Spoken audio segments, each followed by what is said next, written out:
Good morning, students. Today we are here to start our next topic, that is what evolution of gas. ठीक है, हम आगे अब evolution of gas के बारे में पढ़ेंगे.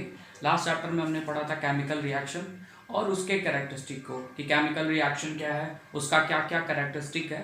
इस टॉपिक में हमें स्टार्ट क्या करना है कि कैरेक्टरिस्टिक में क्या क्या और एक्सटेंडेड फॉर्म मिल सकते हैं. जैसे एवोल्यूशन ऑफ हम गैस की बात कर रहे हैं तो बहुत सारे ऐसे रिएक्शंस हैं जिसमें गैस क्या होती है, इवॉल्व होती है. Now let us take example ले लेते हैं हम. एग्जाम्पल इज योर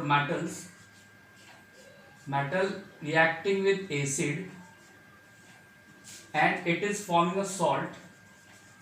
ये बना रहा है सॉल्ट, मेटल एसिड रिएक्शन कर रहा है, सॉल्ट बना रहा है और प्लस में क्या मिल रहा है हमें, हाइड्रोजन गैस. क्या मिल रहा है, hydrogen gas. This can be represented by upward arrow. ठीक है, एवोल्यूशन ऑफ गैस हो रही है. मेटल ने एसिड के साथ रिएक्शन किया, सॉल्ट बनाया, साथ में क्या बनाया, हाइड्रोजन गैस बनाया. और हाइड्रोजन गैस को हम क्या कर सकते हैं, अपवर्ड एरो से क्या कर सकते हैं, दिखा सकते हैं. ठीक है, इसको हम किस फॉर्म में लिख सकते हैं. जैसे मान लीजिए आपके पास एक टेस्ट ट्यूब हो. ठीक है, this is a test tube और इस टेस्ट ट्यूब में हमारे पास क्या है, एसिड है. दिस इज और acid. Test tube is containing an acid और इसमें हमने जिंक मेटल क्या कर दिया, मिक्स कर दिया. जिंक मेटल मिक्स कर दिया. दिस इज और जिंक मेटल. एसिड में हमने जिंक क्या कर दिया, मिक्स कर दिया. तो यहां से गैस क्या होगी, इवॉल्व होना स्टार्ट हो जाएगी आफ्टर रिएक्शन.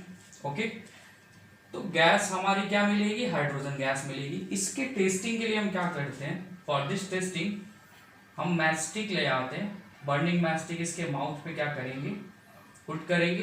तो ये गैस आपकी पॉप साउंड के साथ क्या करेगी, बर्न करेगी.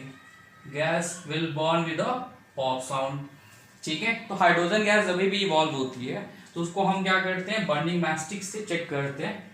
टेस्ट ट्यूब के माउथ पे बर्निंग मैस्टिक लाते हैं और अगर ये पॉप साउंड मिल रहा है, आपको पॉपिंग साउंड मिलेगा, तो गैस आपकी जो इवॉल्व होगी that will be your hydrogen gas. तो इसमें हमें क्या मिल रहा है, दो चीजें हमें यहाँ से मिली. पहला हाइड्रोजन गैस है, तो हाइड्रोजन गैस आपका बर्न करेगा किसके साथ, पॉप साउंड के साथ. Second, if gas is evolving is carbon dioxide. अगर कार्बन डाइऑक्साइड गैस इवॉल्व हो रही है तो कार्बन डाइऑक्साइड गैस क्या होती है, वैसी गैस है जो फायर को सपोर्ट नहीं करती है. तो बर्निंग मैस्टिक आपकी क्या हो जाएगी, ब्लोन हो जाएगी. ठीक है, मतलब आपका माचिस की तिल्ली क्या हो जाएगा, बुझ जाएगा. तो कार्बन डाइऑक्साइड होगा, then carbon dioxide will burning mastic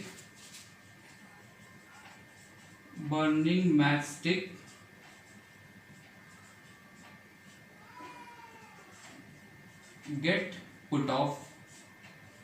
burning matchstick हमारा क्या हो जाएगा, बुझ जाएगा. तो एवोल्यूशन ऑफ गैस में दो गैसेस के बारे में याद रखना है. पहला क्या, हाइड्रोजन गैस अगर है तो पॉप साउंड के साथ बर्न करेगा. कार्बन डाइऑक्साइड गैस है तो ये फायर को सपोर्ट नहीं करता है, तो यहाँ पे जो आप मैस्टिक यूज कर रहे हैं, ये मैस्टिक क्या हो जाएगी, आपकी बुझ जाएगी. This is basically a short form of evolution of gas. Okay, second हमारा क्या था इसमें, सेकंड हमने बात करा था टेम्परेचर का. Change in temperature. Change in temperature में हमारे पास दो चीजें थी. चेंज इन टेम्परेचर में हमारे पास दो चीजें था. पहला था एंडोथर्मिक रिएक्शन और दूसरे में हमने रिएक्शन को बोला था कि रिएक्शन कैसा होगा, एक्सोथर्मिक होगा.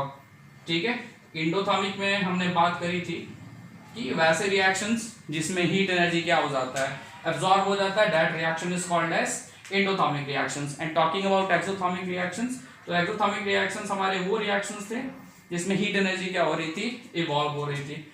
टेम्परेचर चेंज में दो हमारे पास कंडीशंस था. One is called as endothermic, एक हमने बात करी थी इसमें किसकी, इंडोथर्मिक की.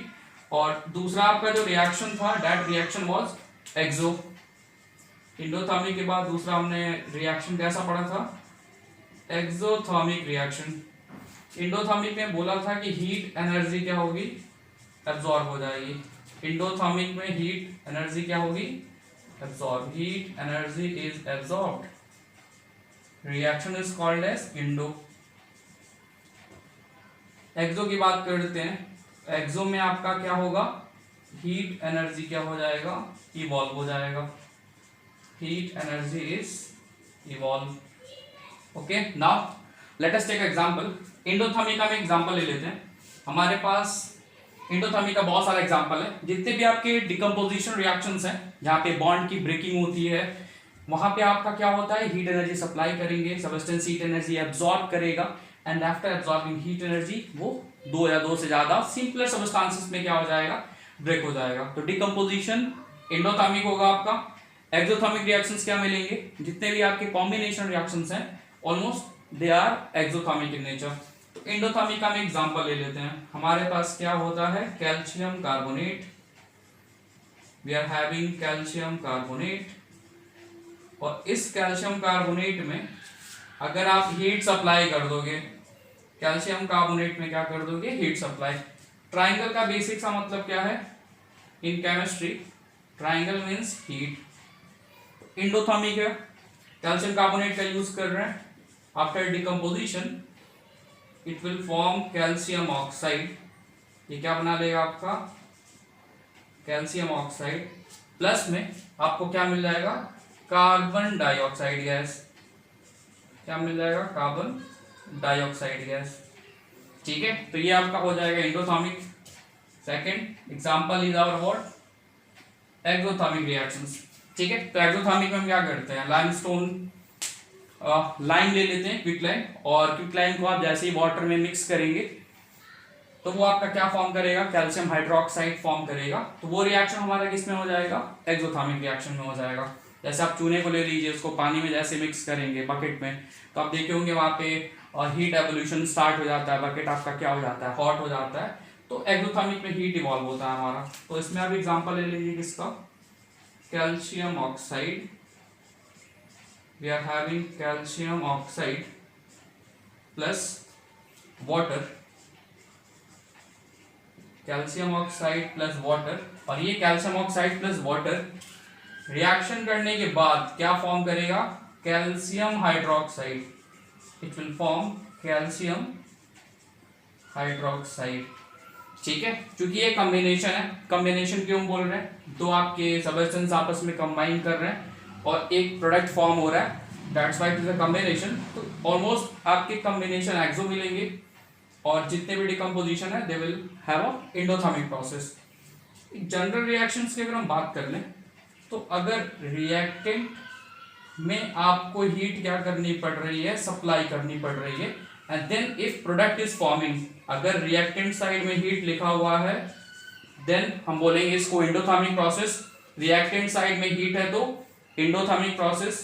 And if reactant are is converting into product plus heat, अगर प्रोडक्ट साइड में हीट है then we called it as exothermic process. ठीक है, अगर रिएक्टेंट प्रोडक्ट में कन्वर्ट हो रहा है और हीट आपको कहाँ मिल रही है, प्रोडक्ट साइड में मिल रही है, then we can say this reaction is exo.